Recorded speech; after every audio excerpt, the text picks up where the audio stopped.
Tonight's bedtime story, I've chosen Get Well Soon. And this is a book by Charlotte Hudson, and the pictures are illustrated by Mary McQuillan.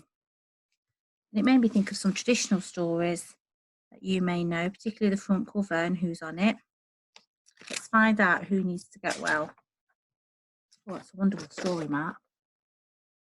The forest and where people live. When Wobbly Fang came down for breakfast, Mum wasn't there. She wasn't singing with the wolf choir or admiring the view from Snowy Peak.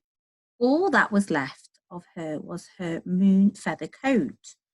Don't worry, Wobbly Fang, said Daddy, ruffling his fur. Mum is not very well and she has had to go away for a little while, but we're going to visit her every day.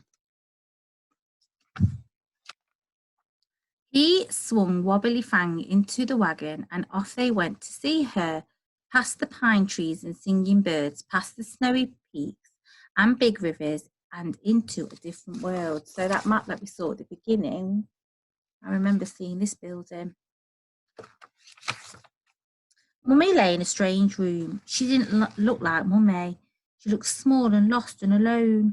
Wobbly Fang wanted to give her a hug, but there were too many bottles in the way. Very gently, he reached out for her paw. When are you coming home, Mummy? He asked. In a little while, said Mummy. That evening, Wobbly Fang thought about Mummy, far away from the forest and all alone in her strange room. Then he had an idea. He went down to Bear Hollow and called for the wolf choir. I need your help, he told them. So a choir is a group of people who sing. The next morning, the wolf choir were waiting for him by the wagon.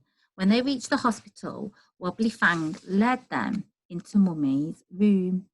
All at once, it was filled with the sounds of forest folk songs. Oh, how wonderful, said Mummy, and her eyes began to sparkle like they used to.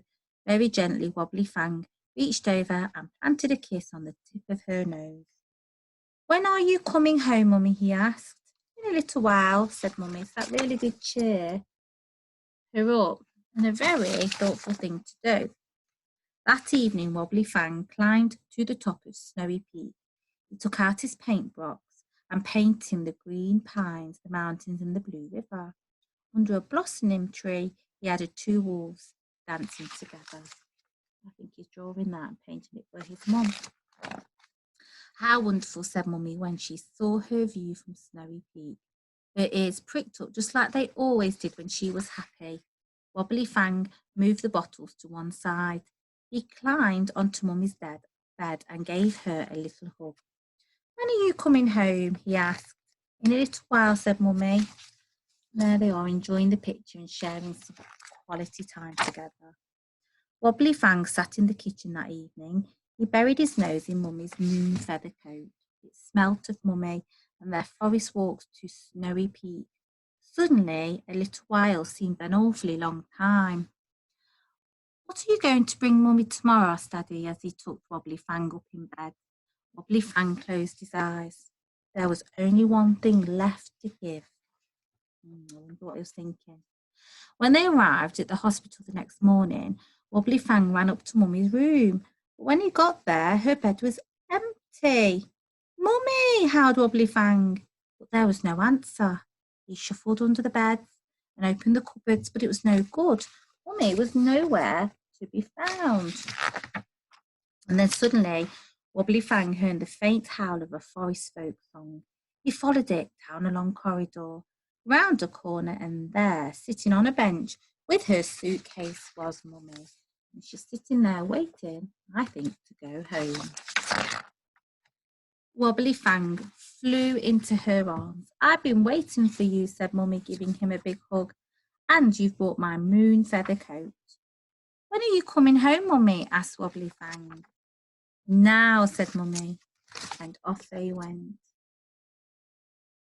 So Wobbly Fang was really happy that his mum was back home. She was in the right place, getting well, and sometimes that might happen if we hurt ourselves or need a bit of extra care. We might need to go and stay in a hospital. Maybe some of you have, maybe some of your grown-ups have. Okay, and that's something that you can have a chat about tomorrow. Now it's time to sleep and get ready for your big learning day tomorrow. Good night, everyone.